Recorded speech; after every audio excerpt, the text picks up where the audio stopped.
Hello, everyone. Yeah, this isn't turning on. Okay. We currently having some technical difficulties without Brian. Who's Brian? We're not sure how our new fancy mics turn on.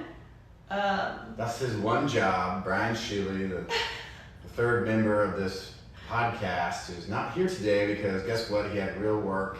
Real in job. our Charleston, South Carolina office. So you've got Luke and you've got Hannah, and he might text us in if there's something I could try Google. obvious, Yes. or if any viewers know how to turn on these fancy blue microphones. That was always Brian's one job. So, hopefully you can hear us otherwise. And she's going to be Googling. But if you're here, I think we're obviously talking about the Stephen Smith Yes. evolution. If you've been following, so real quick, give a quick introduction. We don't have Brian here to keep us on track, but this is the Bring the Jury podcast. We're typically joined by Brian Sheely. This is Luke Sheely, and I'm Hannah. We cover popular investigations, cases nationwide. They are criminal defense attorneys here in Columbia, South Carolina, also located in Charleston. That's where Brian is right now. You can follow us on Instagram, TikTok, LinkedIn, Facebook, Twitter, all of these social media platforms. We record our episodes live, which is what you're turning into right now, but all episodes are then uploaded to YouTube the following day and also on streaming platforms such as Spotify, Google Pod, Apple, all that good stuff. So we'll go ahead and just kind of dive in. We've been combing through what piece of document is this? Well, we've got a few. I mean, last week we decided to touch on Stephen Smith again because we had some public discourse and announcements by Stephen Smith's new legal team, which is Bland and Richter, that are helping his mother, and they teased their own announcements, which was that there was a GoFundMe and that money was going to be assembled and gathered to have an autopsy. Everybody knows an autopsy was done in this case in 2015. The doctor there with MUSC determined that the manner of death was due to a vehicular accident. It was not murder or homicide even.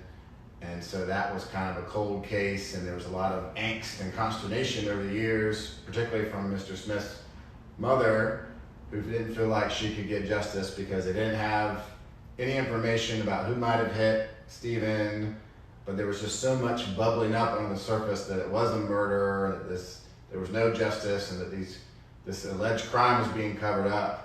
And of course, the Murdaugh family name was dropped in it repeatedly. You go through the years, and then of course everybody knows about the Alex Murdaugh trial, which we covered extensively.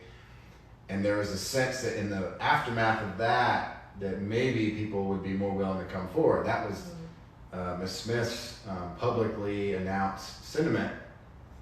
And so it kind of bubbled along, and she had a GoFundMe and then had the money to do the autopsy. So that was where we were last week. Buster Murdaugh had announced publicly through his father's attorneys, like basically a letter like, leave me alone, respect my privacy, I'm sick of this. Whereas Mr. Bland, on behalf of Mr. Smith, was announcing other things like, this is what we're doing, we want to get justice. So fast forward then, we've actually had some new developments. If you're tuning into this, most of you know about them somewhat on the surface, but you basically had SLED, the South Carolina Law Enforcement Division, come out with a statement on March 22nd for immediate release. That was pretty interesting, and we've got that.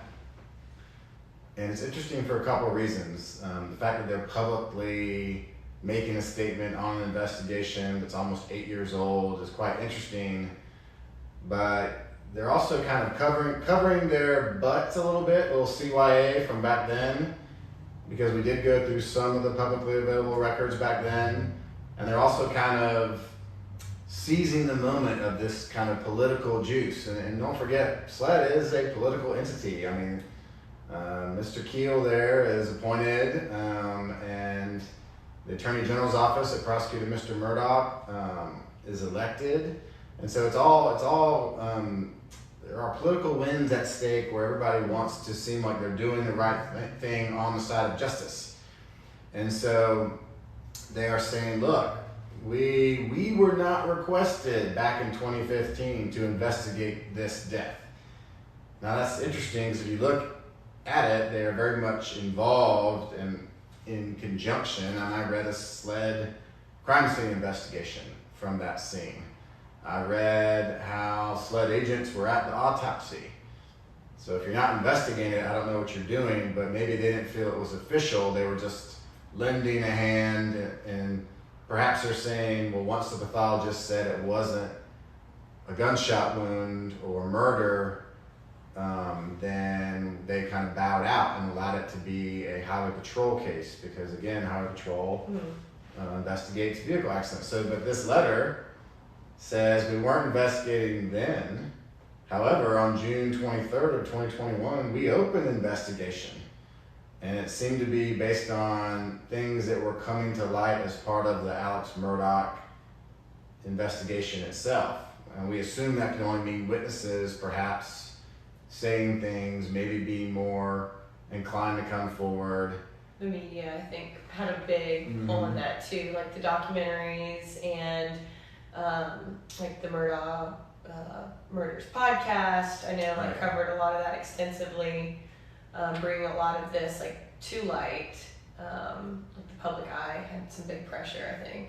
Oh yeah, and that's the constant, because if you, well, I'll get through this and we can talk about that, but they basically said the investigation was never closed. I assume they mean, and they're saying they weren't ever investigating it, but they opened it up in June of 2021. The investigation since then, I guess, was never closed. And here's the critical language that got everybody very excited last week. It remains a homicide investigation. Progress has been made, and SLED's investigation is active and ongoing. So that was the thing that seemed to, that term homicide seemed to get everybody going crazy last week. Mr. Smith's estate, his lawyers, really keyed in on that and said, wow, and they did reference this personal phone call they had with director of SLED, Chief Keel, and that's kind of rare. So we got a couple things going on. Yeah. But homicide is a very particular term, and we talked about it a little bit last week. And homicide does not mean murder, okay? At least in the world that I operate in homicide is a determination that medical pathologists will make, because a coroner at the coroner's office in conjunction with the pathologist has to check a box about what caused the death, what was the manner of death. And by law, you have to decide whether something was an accident, whether there was a self-inflicted wound, or whether it was a natural cause. Did someone die of old age in their sleep? Did they die of a natural cause way before their time, and it was just a terrible combination of health or something they ate or drank? So there's lots of different things, but homicide, when a pathologist writes homicide, it means some type of intentional, unnatural thing. But that does not mean murder. Murder in South Carolina is the unlawful killing of another human with malice aforethought. So it has to be an unlawful killing, meaning not justified. And then you have to have this evil and depravity in your heart. You've got voluntary manslaughter, which goes below, and that's a classic scenario. You find your lover at home on your lunch break in bed with another person, and you lose control and you shoot them both. That's voluntary manslaughter. Again, requires a mental state of the heat of passion. And then you've got something called involuntary manslaughter, which is like a recklessness that maybe was legal but was reckless. And so none of that is really what this means, but it does mean something intentional. But that word is very, it has a meaning, and it does mean not a accidental hit and run, because even a hit and run, if that was what the Smith family had for all these years, was that perhaps a vehicle struck Mr. Smith Maybe it was a logging truck. Maybe it was some other truck. And there was no intent involved. Obviously, if you hit somebody, presumably on the side of the road who's walking at night, but if you know you hit somebody and you leave, well, that can become criminal. That intent of leaving a scene of an accident becomes criminal, even if the accident wasn't. So, but you can't tell what someone's intent is until you find who that person is. But the wild part originally was that Highway Patrol very much, and even the coroner, who again, probably is not medically trained, thought on scene that this was a gunshot wound. So that was the battle that happened all those years ago, which is why for SLED to come out, and not only did they just come out, they named this doctor. and you know, and we can take questions, and I want to hear Hannah's perspective, but you know, this is a medical professional who's highly trained, skilled, who does autopsies for a living. And all of you that may be interested in this case followed the Murdaugh trial, and you heard from 2 pathologists. And some of they get quite prickly when they're attacked because they have so much training behind their opinion. And so, I mean, people, the world is basically saying she's either incompetent or somehow in cahoots. And those are real dangerous things to allege. So, you want to touch on that or anything else? I mean, reading through those documents, she does, Dr. Presnell or Presnell, she does seem to get really defensive and almost annoyed at them kind of questioning her, asking, you know, could this have been done with a bat in a moving vehicle? And then she puts it back on them. I know we kind of touched about this last week, but, well, did you find a bat? Or, you know, that's really claiming that that's their job to discover if there was foul play or any extra evidence. All she can really do is examine what's in front of her. And I'm sure there's a lot of liability there. She can't just jump to some conclusion that's not there. But, you know, the wound is a little suspicious. I've got a lot of questions about it, especially that Stephen, the hole to the skull is above his right eye on his forehead. And so, you know, whatever impact he took it head on, like watching it happen, which I just think is... Maybe. I just don't... Well, I mean, maybe, I guess. I guess it makes it hard for me to believe that it was... that he just watched a car, I guess, like, come and hit him. If that's, you know, I know there's multiple ways to skin a cat, I guess, right. But... well, it's hard to say, and that's why these doctors receive a body. I mean, they generally kind of get some information, found him on the road or found him in a pile of blood, you know, so they get some information, and law enforcement is there, so they do receive something, but they have to make their own independent medical judgment. The thing that they never really know, and that they're not part of the story to tell, is the mental state. If they determine something is homicide, clearly a gunshot wound, unless it's self-inflicted, they will always say that's homicide, but they don't know the mental state of the shooter. Again, whether it's malice in someone's heart when they pulled the trigger, whether it was completely justified, whether it was this excited heat of passion.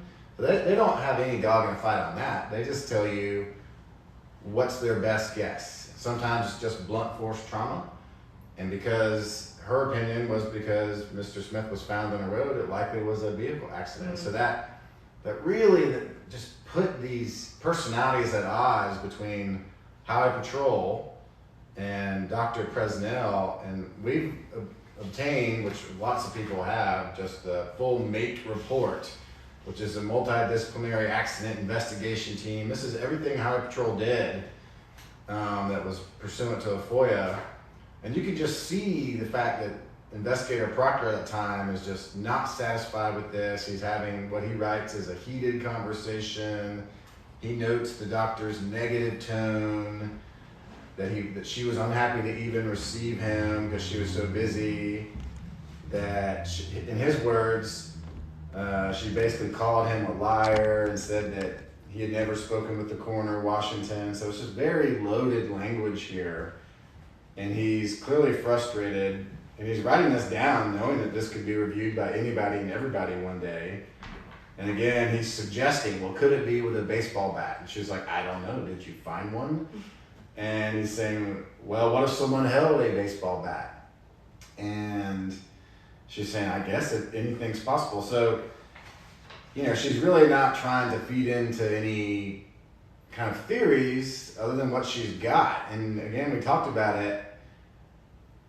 I mean, troopers, highway patrol, are trained very well in accident cases. So they probably are cueing into the fact that they don't see evidence of, let's say, a broken taillight or glass, or, they do mention a little bit of road rash regarding his injuries. So, but they don't believe, they think something's up, but largely because when they just put their eyeballs, their non-medical eyeballs, they think, as well as an original EMS member, that it looked like a gunshot wound. And so that just gets everybody in a tizzy. But gunshot wounds have to have either an exit wound, and if there's no exit wound, and an exit wound will look very particular, and if there's no exit wound, then you're going to find a projectile in there, or fragmentation, and that just wasn't there. Yeah. So. And if that had been missed, that would be, just major. Or it would be some sort of, like, malpractice and something deeper.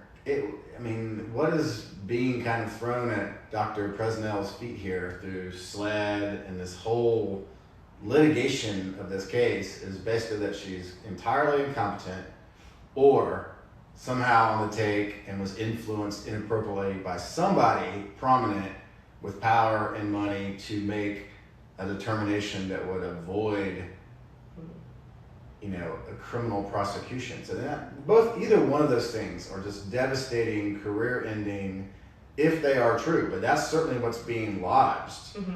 And I'm sure she's buckled down, and her insurance carrier's on notice, and she probably gets a million calls a day. And it's obviously unfortunate for her, particularly if this is just much ado about nothing. Again, we talked about this. There's an insatiable appetite for consumption of anything Murdaugh-related news-wise. Mm-hmm.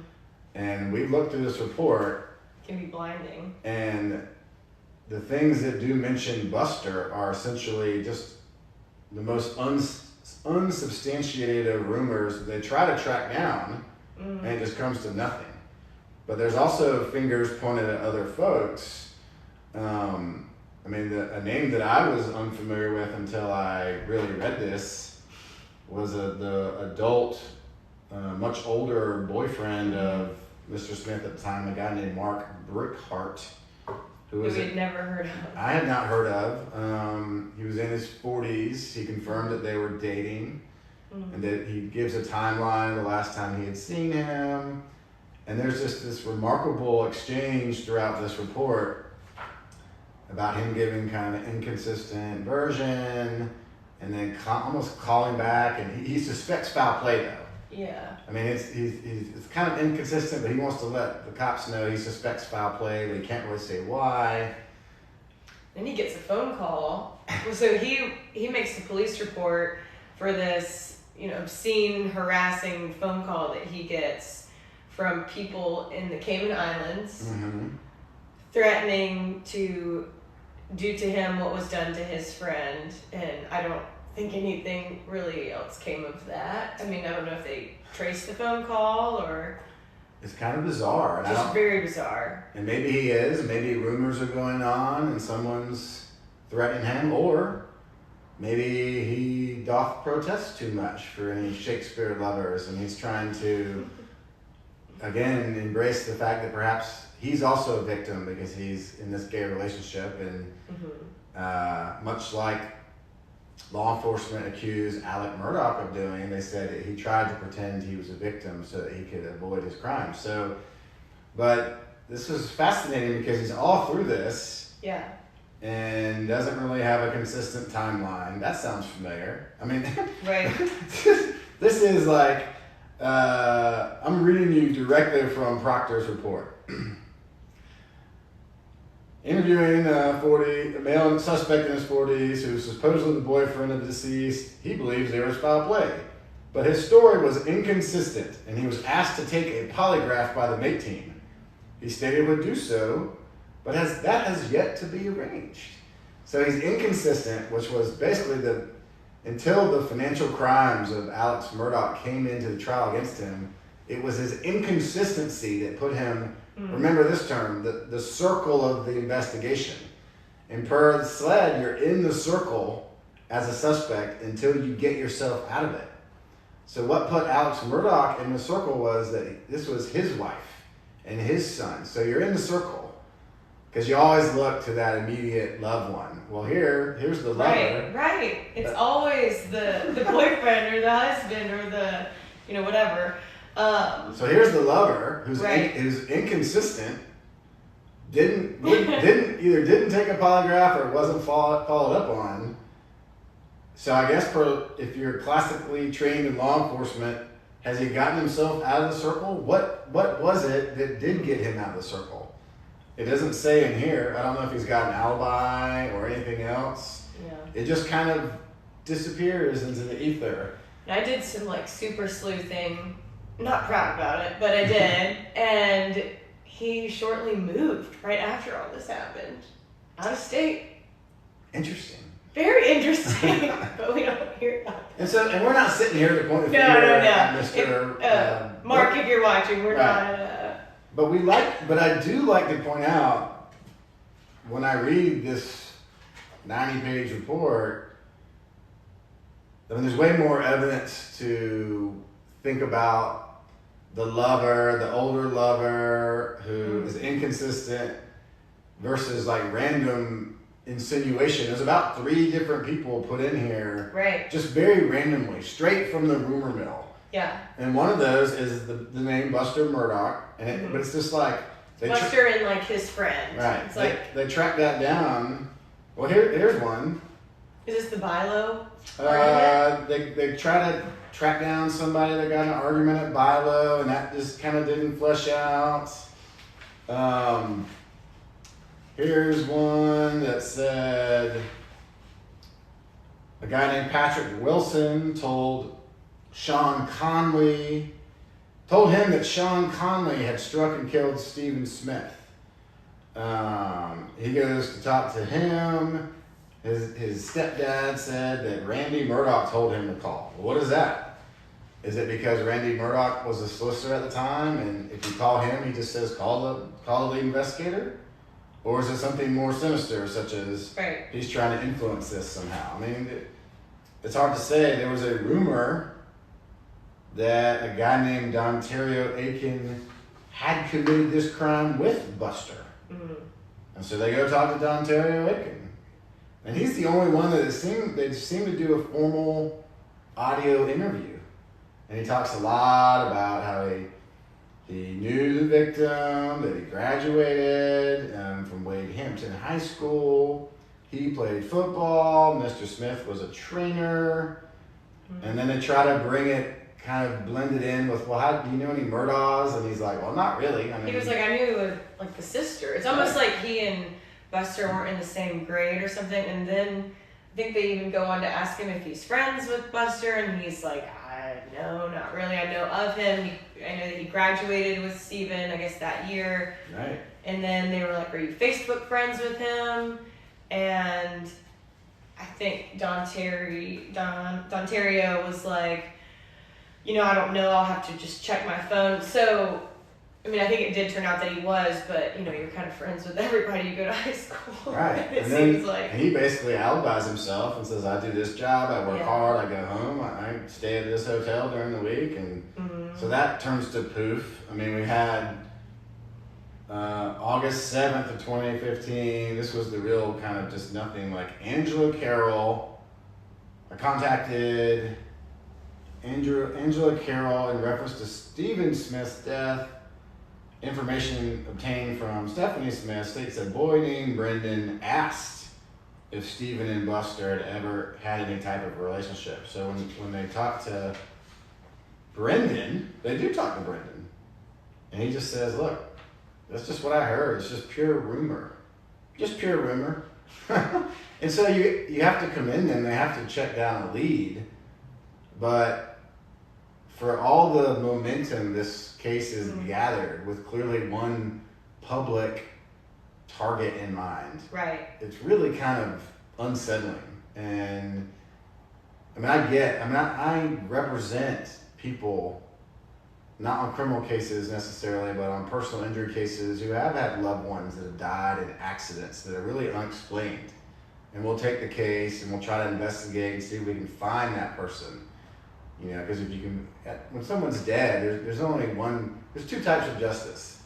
You get a criminal charge and they're held accountable, or it's a pure accident and it doesn't ever bring that person back, but money is the only way our society makes people whole through accidents, by collecting money through insurance. So, but I have clients right now who just who are unsatisfied, who feel like, I'll get an accident report that says their own son was at fault for his part in the accident, the vehicle collision, and they just don't want to believe it.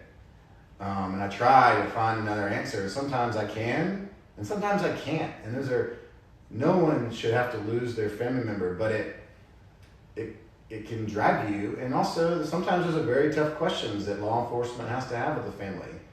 But in this particular case, if Alex Murdaugh had never been prosecuted and had never been convicted, would we even be having this conversation? Exactly. And we had some good questions too that I think kind of speak to this. So, one, who do we think killed Stephen? No clue. No clue. No idea. And then kind of follow up, why were Alec and Randy at the scene when Stephen's mom, why did they show up? And is that suspicious? But I think, they were personal injury lawyers. And also, you have to consider how small of a town this is. My dad is a criminal defense attorney, and a lot of my friends, that I went to high school with, knew my dad or would reach out to him, or and we were in a much larger city, a very large high school. My graduating class was 700. Keep in mind, this high school that Buster and Stephen both graduated from was 400 students, the whole schoolhouse. So their graduating class is super small, and it's from a small town. They've probably been going to school with these same kids, knowing these same families for years. So, when something like this happens, I don't know that it is super suspicious that they show up to kind of lend a helping hand also with their skill set. Or, we did hear how generous and, helpful at times the Murdaughs were. So I don't know if that is super suspicious. I mean, can definitely see where it is unsettling, and certain things maybe have been twisted to be why are they asking to take this on free of charge and that sort of thing. But it is a very small community. Yeah, and I didn't see anything referencing that in the Highway Patrol MATE report, but I did see some earlier reporting about that. But it also said that, if I'm not mistaken, that Stephen Smith's father was a personal injury client of the law firm at the time. And so, sure, you go in there, the guys of small town, and maybe that's truly for a client. You might want to go down there and see what's going on. Maybe you hope for the new business. Maybe you're just small town stuff. But it seemed to be really just, it wasn't like the allegation with the boat crash case where, law enforcement was very happy to say, Alec came in there influencing witnesses with his badge hanging out of his pocket and trying to get some benefit about shaping the direction of the investigation. It seemed to be very much, from what I read, after the crime scene or the scene. We get so used to calling things a crime scene, but if it was an accidental impact or something like that, it's not a crime unless you knew you left, that you hit something. But so I don't know that they can really make much out of it.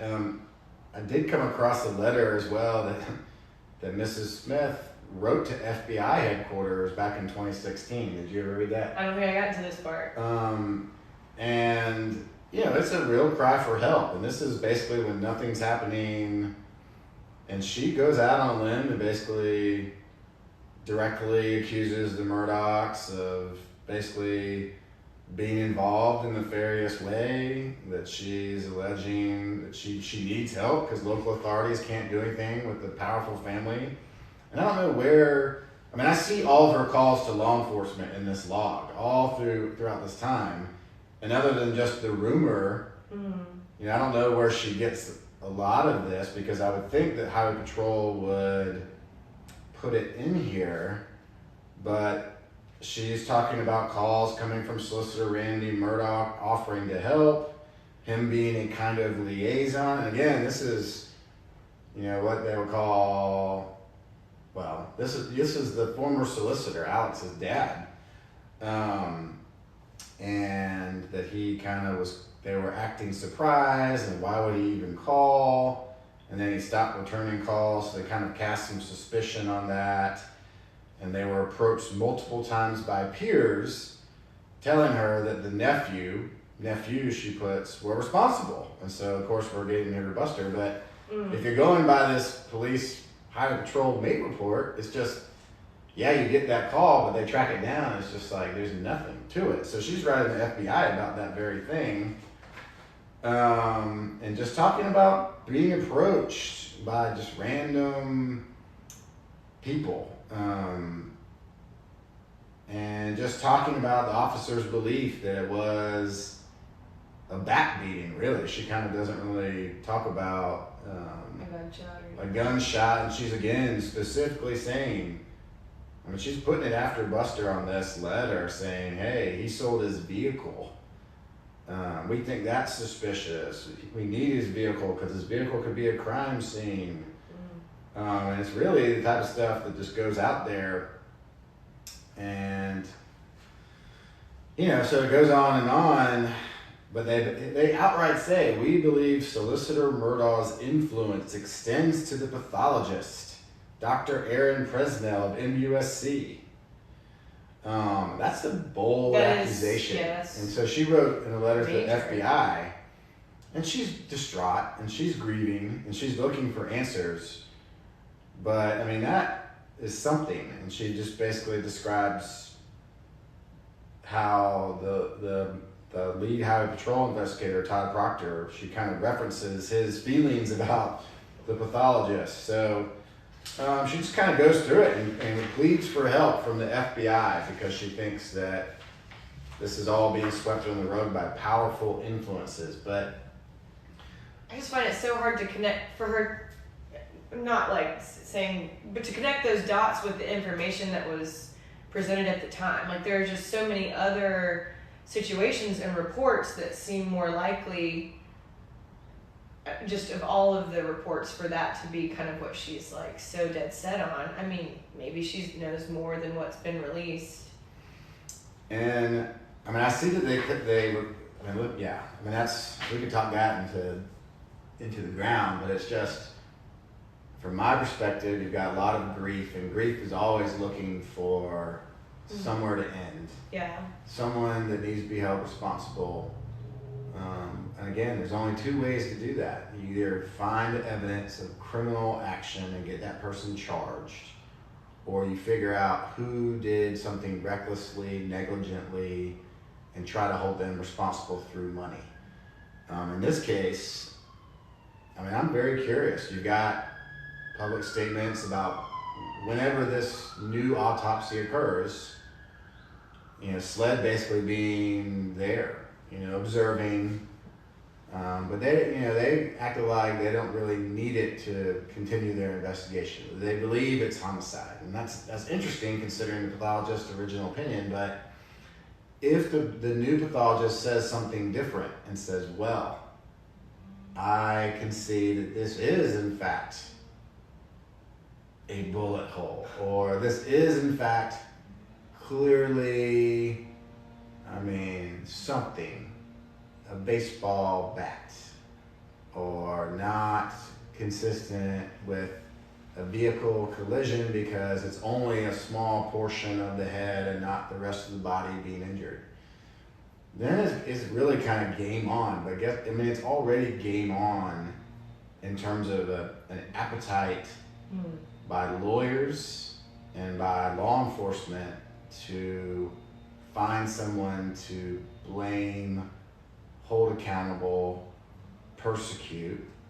I mean, if you think about our history as a nation, we can't always be proud. I mean, back in the Salem witch trials, there was an appetite to burn young women at the stake for the belief that they practiced witchcraft. And it was appetite of the public, it was appetite of the authorities, and it spread like wildfire. And of course, no one was practicing witchcraft, and it's what we call a witch hunt. So, is this a witch hunt? I'll leave that to the viewers, but I think there's a big argument to say yes. The young man, Mr. Smith, is dead. The question is, was it an accident? Was it something like a hit and run where somebody should have known they hit a human on the road? And again, I don't know if I've told this story before, but I once represented a truck driver on a hit and run death.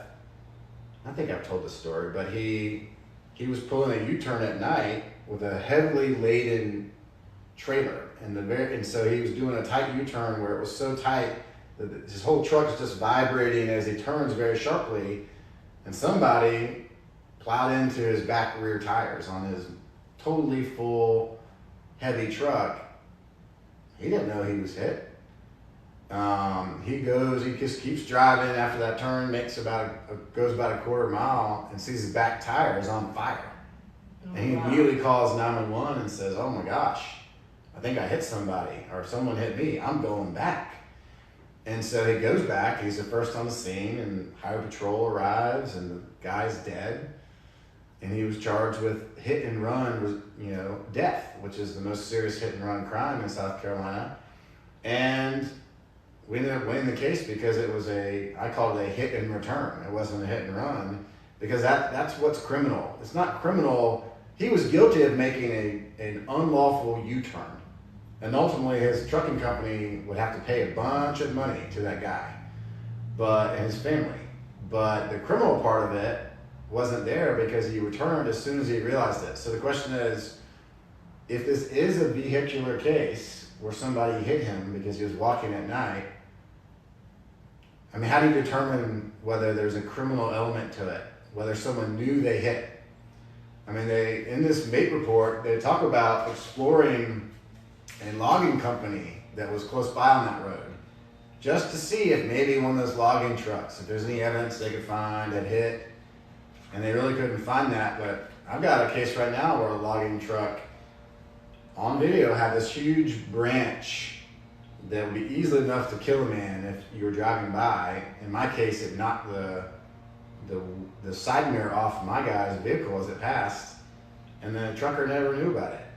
And my guy chased him down and said, "Hey, what's going on? You hit me back there." And that trucker wasn't very, very happy to have that conversation either. But so it's hard to say, but you're really not going anywhere unless a medical doctor says something. I mean, SLED is saying it's homicide, but is there another doctor that's saying this is an intentional killing? If the question that I always ask is if someone were somehow arrested, I mean, the thought process, and I'm sorry for talking so much. Oh, no, you're... But the thought process is that there's a possibility that a truly helpful witness would feel less pressure, the Murdaugh dynasty is diminished, allegedly, and that they might feel more willing to come forward. Because people came forward back then and it just poofed, amounted to nothing. It was just all rumors. So that is the hope. But if you get someone like that who says, "Okay, here's what I know because I texted or because I trust my source, talk to them," and they say it was a homicide, but your medical doctor says it wasn't, and where do you go from there? You've got a whole history of SLED not disputing that this was a vehicular accident. So if they ever find somebody, it doesn't make for a great case. Now, obviously, plenty of lawyers disagree with me, and that's why they're representing this case. And it could be, there's lots of reasons to take a case. Whether you think it's the right thing to do for a victim or a family, or whether you think there is, some monetary justice, or whether you think that any press is good press. Those are all perfectly acceptable reasons to take a case. Those are all reasons that I've taken a case. But there's something to be said for making hay while the sun is shining. And why wouldn't people be assuming another Murdaugh?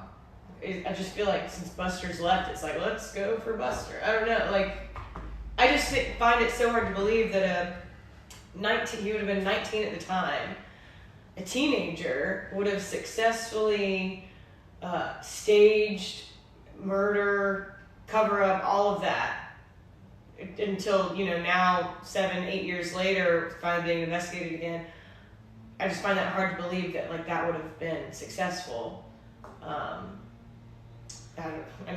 me crazy. I don't know. Well, that's true. I've represented plenty of 19-year-olds that have done some bad stuff.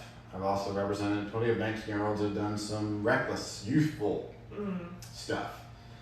But I guess if you're on the other side of this, there would be this argument that, well, you do something bad and then you've got your powerful family to cover it up. But, usually people that do something bad have a history of doing bad things. Or, to say, the motive that gets tossed out there is that because Stephen Smith was gay, that this is a hate crime. I don't know where that's coming from, other than it's the same place that is rumor.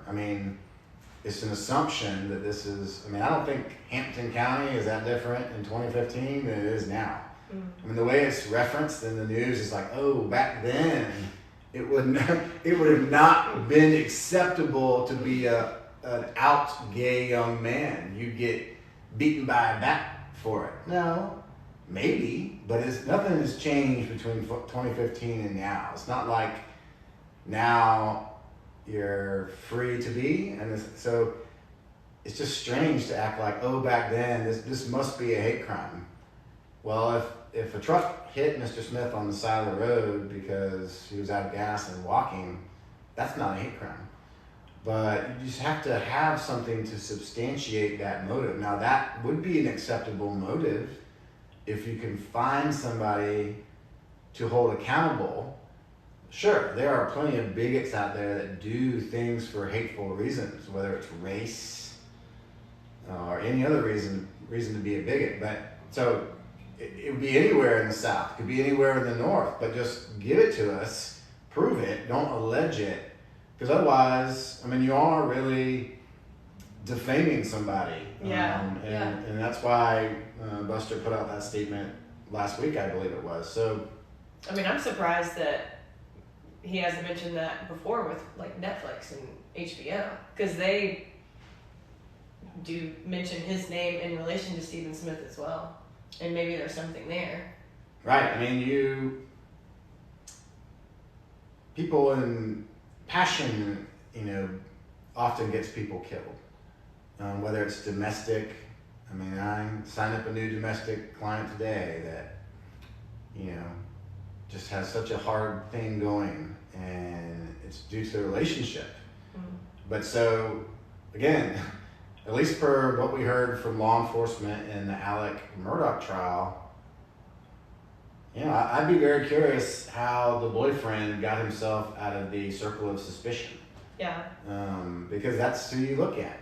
If it's Highway Patrol definitely thought it was foul play, but they didn't seem to look at the much older boyfriend very hard. No, not really at all. They looked hardest at the pathologist, as far as I can tell, and just really disagreed with her. But it wasn't like they dropped the case. They still kept. If she says it's a vehicular accident, you look for the person that caused the accident. If she says it is a gunshot wound, well, then you look for the person that shot, either way, your job is there. It's just one lends itself more to an accident, and one certainly lends itself to a charge like murder, or the concept of homicide, which is more of a coroner type thing. So either way, you try to find a person, and nothing ever came of it. So I'm concerned that we are in a modern day witch trial, and I don't like to see that because it's a slippery slope. I don't want to see that being acceptable. I get it. It's salacious. It's high profile. We're doing our little podcast talking about it because it's what people want to hear about. Yeah. But you want things done for the right way. Law enforcement, prosecutors are meant to be, they have an ethical duty to be what's called ministers of justice. They're supposed to evaluate a case, do the right thing based on the law and the facts, not based on an election or how they might be perceived in the papers. So you really, it's only due to Alex Murdaugh's sensational trial was Miss Smith able to get the funds to then hire independent pathologists. So all those other grieving mothers and fathers out there that do have loved ones that have died in ways that did not satisfy them. Unless they're rich, they don't have the resources for 20 grand or whatever it might be they don't have the juice to get that. Okay, so I'm not saying that Miss Smith has taken advantage of the situation for anything other than getting what she thinks is justice, but she is in a unique position where people are happy to fork out money just to see where that goes. Yeah. So it's a very interesting situation. And I hope that if there was foul play, that Stephen Smith and Sandy do get that closure and that justice. But yeah, just interesting how we got here.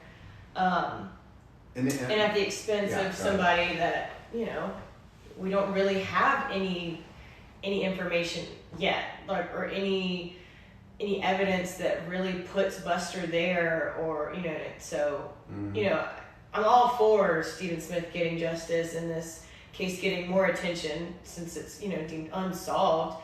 I think there's a lot of cases out there, and other podcasts like Crime Junkies have to do a great job of highlighting those cases and putting them on the map. But throwing Buster, I think, in the mud prematurely is just not fair. No. Yeah. But one thing that I did find to be interesting, and this was maybe the first time I heard of it today, there was a rape kit ordered within 13 hours of the discovery of the body. And then I didn't hear much, if anything, ever came of that. So, initially, people who responded to this, I guess, viewed this not as a hit and run, and then later kind of called that off. Or is that normal practice? Are they just kind of checking all the boxes? What do you have experience with that?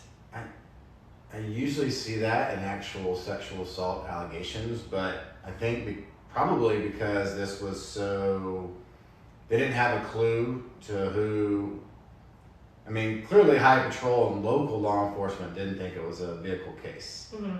So they thought it was a gunshot, or they thought it was some kind of assault. So now there's no evidence of sexual assault, but if a typical rape kit would tell you perhaps who Mr. Smith may have been intimate with by hair or fluids, and that's basically kind of like, well, who's he been around recently? Mm-hmm. If you take that sample, I have no idea whether it was tested, you run it through CODIS, and let's say it pops up to a guy who's just got out of prison for kidnapping, and has posted online from prison about how he hates gay people, then, that would be quite a lead. Yeah, that would be quite a lead. So that's probably why they did it. They also bagged his hands for gunshot residue, which would tell you whether he had been around a gun that was being fired. I don't know what the results of that are, but it's not in this, but I know that they got that sample, and they would have done that right on scene when they thought it looked like a gunshot wound. But it would be quite interesting if he had gunshot residue on his hands, and let's say some defensive wounds, but then you've got a pathologist saying it's not a bullet wound. Well, then you know his hands at least are in the presence of a gun being fired and could get some of those particles. So that would be interesting, but I don't know the evidence of that. It's not in this report. That would be something like SLED would test for, and it looks like it was sent to SLED, even though they weren't part of this investigation back then. So it's fascinating. I'm looking at, I just think it's silly to say that they weren't part of the investigation until 2021, because they've got the crime scene. They sent the GSR to the SLED laboratory. Agent Talon did a whole crime scene analysis, took pictures, chain of custody, Brittany Burke's on scene. So I think they're saving face a little bit to say that they never were part of the investigation. They certainly were. And I just think they backed down once the pathologist, the dead ends were there, and the pathologist ruled it not as a gunshot.